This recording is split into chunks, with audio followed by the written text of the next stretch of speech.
For the last 2 years, I've been traveling all around the world with the purpose to explore tech communities and organize events.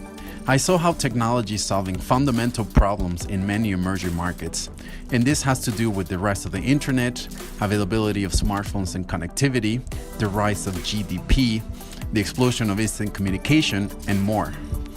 But I saw the fundamental need to communicate what is happening with these tech communities and offer a God's view of the region, to find key differences and parallels between these 9 countries in Southeast Asia. So let's hear from these tech people first on the global mindset. There is a movement of startups in Vietnam going global, changing their mindset to be able to integrate into the global culture and global market. The Cambodian entrepreneurship ecosystem has been growing very fast for the past 2.5 years since I arrived here.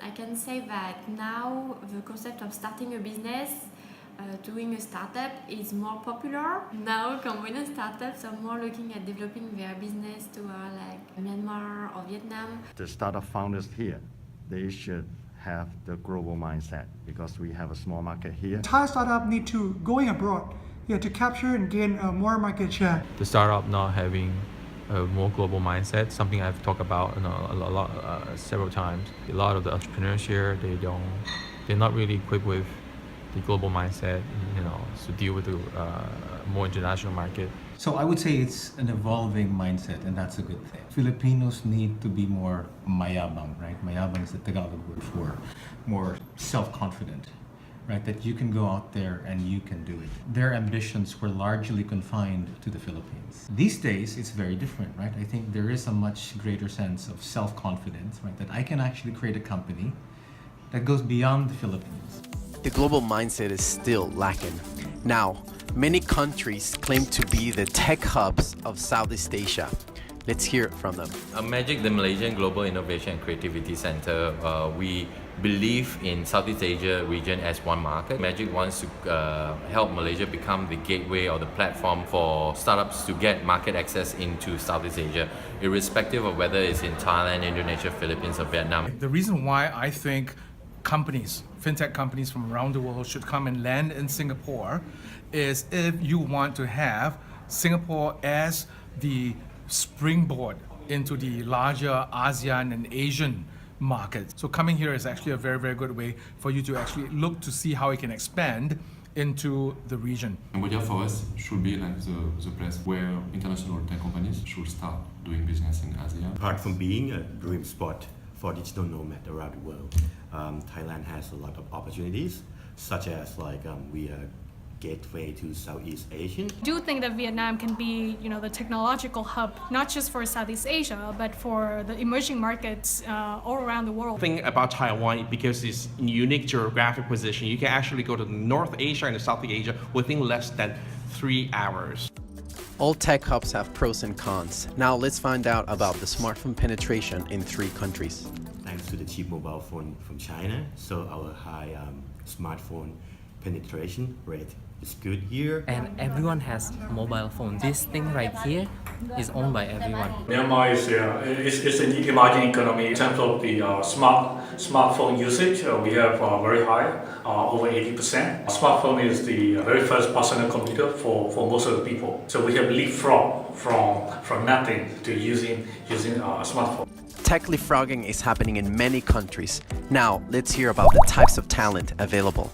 And I want to just dispel one myth, which is about the lack of talent in a country like Cambodia. There is a lot of great, a lot of smart young people here. What really you need to think about is matching what you want to build with the talent pool in the market. Sure, there aren't a lot of people that have a lot of experience in machine learning or AI, but there are a lot of people that can build app or e-commerce projects that are extremely entrepreneurial, as smart as anybody else. Second country in the world with the most NGOs per capita. We have a huge community of developers in Vietnam that are very talented.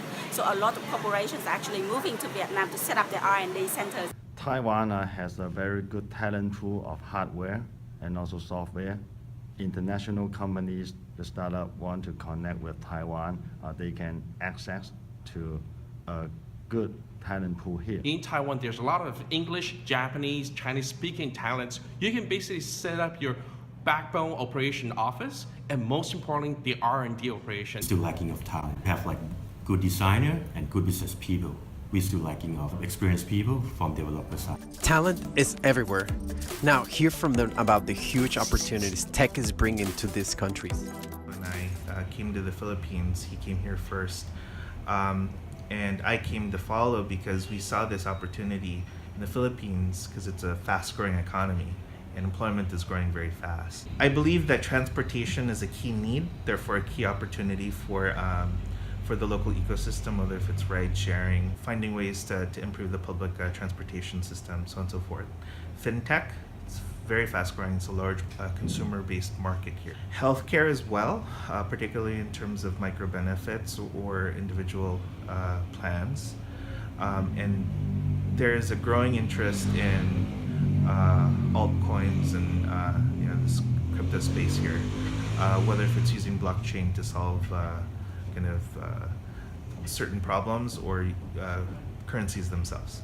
There is a huge opportunity for startup here in Thailand because the government there right now they pool the money into the startup ecosystem as well as the corporate. The corporate is setting up the corporate venture capital and also accelerator to help push the industry forward. For the new market like Cambodia, technology is very beneficial, I would say, because it will bring convenience into people's life. It will make people stay up to date with the world. They also can ease their ways of working, their ways of living, and they will become more open-minded to learn new things. There's good tech startups that are here, there's good entrepreneurs that are here, there's some fast growth businesses. You sort of have to look for the markets that are expanding in other places and see what can work here locally. I think the biggest challenge as the ecosystem or young entrepreneur faces is that a pool of mentor that we don't really have, a pool of knowledgeable mentor that can that understand technology startup that can help them. I do think that the tech talent here, being born and raised here in Vietnam, understand the emerging market problems really well, and they have the capacity to build solutions that can apply to the rest of the world. Operations here can be quite affordable. The ability to communicate in English. A lot more capital is coming in. In Indonesia, we're talking about the three most robust sectors. Number one is fintech, secondly is healthcare, and the last one, equally important, is logistics. Most important is the integration of hardware and software. But we see a lot of opportunities in B2B areas.